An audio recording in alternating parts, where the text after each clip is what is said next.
les scientifiques pensent avoir découvert la véritable cause de la dépression. À la fois tabou dans l'entourage proche mais mise en avant par les professionnels, la dépression touche de nombreuses personnes. Il s'agit d'une maladie difficile à détecter et dont les causes sont diverses. Parmi ces dernières, on y trouve une cause physique selon les scientifiques, l'inflammation. Différente du coup de blues ou de la déprime, la dépression est une maladie survenant par crise et période dépressive. Elle se distingue par paires symptômes dont une profonde tristesse, une perte d'appétit, des idées et tendances suicidaires, des troubles du sommeil, une perte de motivation, une dévalorisation, de la culpabilité et une diminution voire une absence du sentiment de plaisir. La dépression peut s'illustrer par un épisode dépressif majeur ou par une forme plus grave, la dépression chronique. Lorsqu'elle est détectée, un traitement est alors proposé aux patients. Il se base principalement sur la psychothérapie et la prise d'antidépresseurs. Toutefois, son efficacité réside également dans la détermination des causes réelles de la maladie.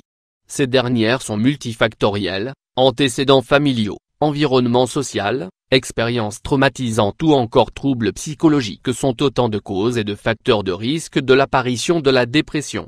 Par ailleurs, il semblerait que les troubles physiques soient aussi responsables. L'inflammation, une cause de la dépression ? D'après une étude scientifique réalisée par Neil Kappelman et Glenn Lewis, des départements de psychiatrie de l'University of Cambridge et University of London, Angleterre, l'inflammation serait en cause dans la dépression et cette dernière pourrait être traitée grâce à des médicaments anti-inflammatoires et anti-cytokines. À l'aide de recherches antérieures ayant démontré que les personnes atteintes de dépression étaient plus enclines à souffrir d'inflammation et qu'elles avaient un taux plus élevé de cytokines, c'est-à-dire des hormones pro-inflammatoires produites par le système immunitaire, les scientifiques ont étudié l'effet des traitements des maladies auto-immunes sur les symptômes de la dépression.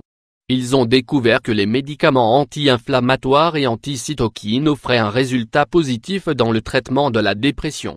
Ainsi, les résultats ont montré un rôle potentiellement causal des cytokines, et donc de l'inflammation, dans la dépression.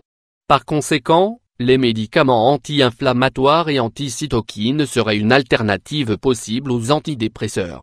Les antidépresseurs, danger et alternative naturelle et cette découverte n'est pas anodine dans la mesure où, en plus de déterminer une des causes de la dépression, elle permettrait de pallier au danger des antidépresseurs et à leur surconsommation. Effectivement, ces derniers ne sont généralement adaptés qu'à certaines personnes, celles dont la dépression s'explique par un déséquilibre de la sérotonine, aussi appelée l'hormone du bonheur, dans le cerveau. Or, il semblerait que les antidépresseurs soient prescrits sans qu'une recherche approfondie ne soit effectuée au préalable sur l'éligibilité du patient. De même, la tolérance aux antidépresseurs dépend de tout un chacun.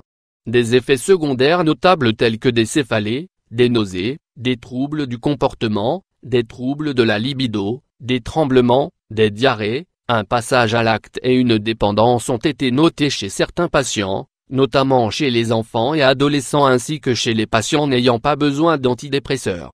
C'est le constat réalisé par plusieurs experts dont Christophe André, psychiatre et auteur de pairs livres sur le sujet dont mon programme antidépression. Cependant, et comme nous le montre l'étude précédente, des recherches sont régulièrement effectuées et des alternatives naturelles seraient potentiellement efficaces pour traiter la dépression. Parmi elles, on retrouve l'utilisation du safran selon une étude menée par Shahin Kondazeh de l'Institut de recherche de psychiatrie de Téhéran, Iran. Après avoir comparé l'efficacité de l'imipramine, une substance chimique présente dans certains types d'antidépresseurs permettant d'augmenter la libération de sérotonine et de noradrénaline, et le safran sur une trentaine de personnes souffrant de dépression légère à modérée, les chercheurs ont découvert que le safran était aussi efficace que la molécule des antidépresseurs.